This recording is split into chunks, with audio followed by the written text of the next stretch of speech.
This Sunday, the Maronite Church celebrates the final Sunday in Lent, the healing of Bartimaeus the blind man. Throughout Lent, we saw that each Sunday we celebrated Jesus healing someone, perhaps the bleeding woman, or the leper, or the paralyzed man, and the like.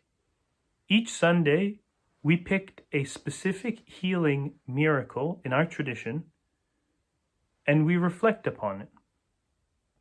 And these healing miracles show us Christ's mission, why Christ came to earth. Though he's true God, he came here as a man to do and teach us something. And so in each of these healing miracles, he showed us both of those, that he came to save us and how he would save us.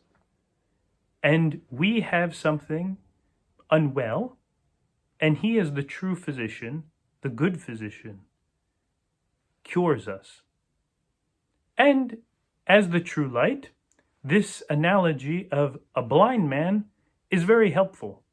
It's very clear. There's a blind man, and Jesus makes him see. But it's even more profound than that. We all have blind spots in our life, and we wish to see the true light, Jesus Christ. But in the ancient world, people believed, whether in the Greek world or the Syriac world, throughout the ancient world, people believed that you saw based not only on the light entering your eye, but the light exiting your eye. So we see in Syriac writings, as well as the Greek philosophers like Plato, that they talk about an eye of light, a luminous eye.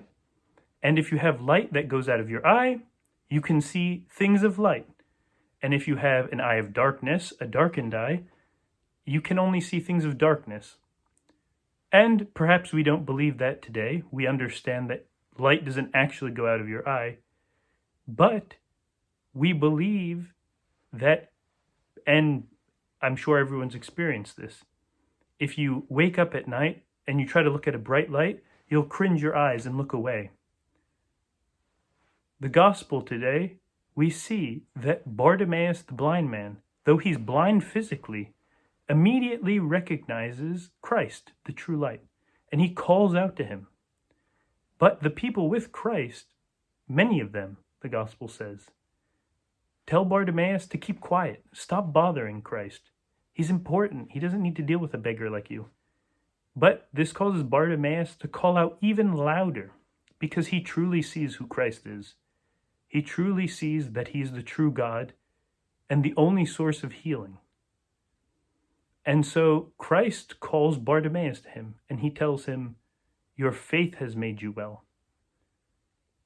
So we too must see how we view the world and understand. Perhaps we won't be perfect with eyes of light like Bartimaeus to know God everywhere all the time, even when we might have our physical eyes shut, that we can see the true light. But we also have to avoid being like those people with the darkened eye who told Bartimaeus, who honestly sought God, to keep quiet because he wasn't important enough to come to God. So let us always strive to have eyes of light, now that they've been opened by the true light, to see him in all things and in all people, and to avoid having eyes of darkness, to avoid having the eyes which show to us untrue things, because the true light has come amongst us and has made all things luminous.